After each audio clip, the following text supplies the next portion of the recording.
Bonjour mesdames et messieurs et bienvenue à Perspective, je suis Francis Denis. Samedi dernier avait lieu à la cathédrale Marie Reine du Monde de Montréal la conférence intitulée « À la découverte de l'amour véritable ». Organisée conjointement par l'Association pour la béatification de l'impératrice Zita d'Autriche et l'archidiocèse de Montréal, cette journée de réflexion et de prière aura certainement permis à tous les participants non seulement d'approfondir leur connaissance sur le dessein de Dieu sur la famille, mais également de sentir un réconfort dans un monde qui lui est malheureusement de plus en plus hostile. Si les Lumières étaient sur place, voici ce que nous vous avons préparé. L'impératrice Zita a vécu ici au Québec.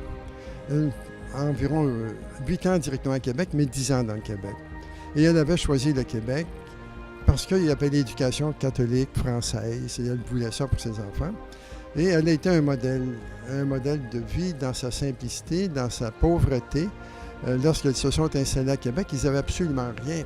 Elle a été jeune, elle est sortie à des bals, elle avait une vie assez aisée. Son père, le duc de Parme, était très riche.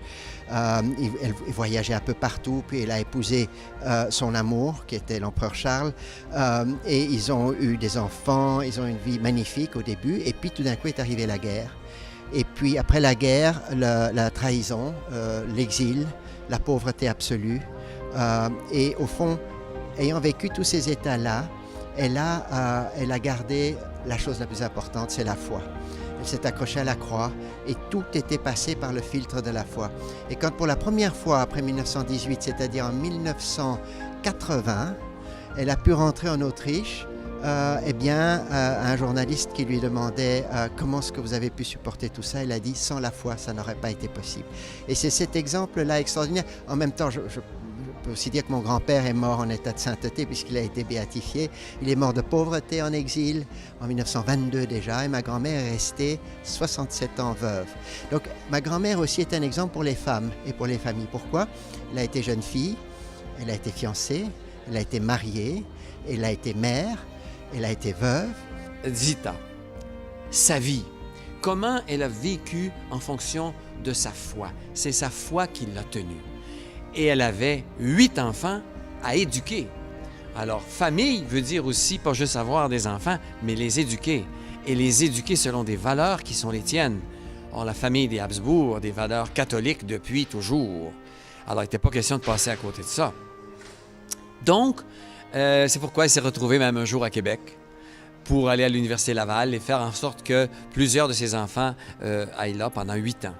La famille est attaquée de toutes parts, c'est ce qu'on entend. On n'a pas besoin d'aller chercher loin pour regarder les médias, etc. Et toutes les mauvaises nouvelles, tout ce qui est au niveau de l'euthanasie et aussi de tout ce qui est au niveau de l'avortement.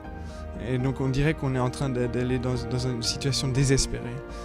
Il y a ces difficultés, on va dire, extérieures, plutôt venant de l'État, euthanasie, avortement, mais aussi intérieures, c'est-à-dire toutes ces déstructurations, on peut les nommer un peu télévision, etc., mais aussi on a perdu le Nord, d'une certaine manière, on a perdu ce contact avec la réalité. Et ça, ce sont des défis, je pense, pour aujourd'hui, qu'il faut réapprendre comment on vit en famille, en fait. Réapprendre ça. Et donc là, je pense que l'exemple de mes arrière-grands-parents joue un certain rôle, en tout cas pour moi personnellement.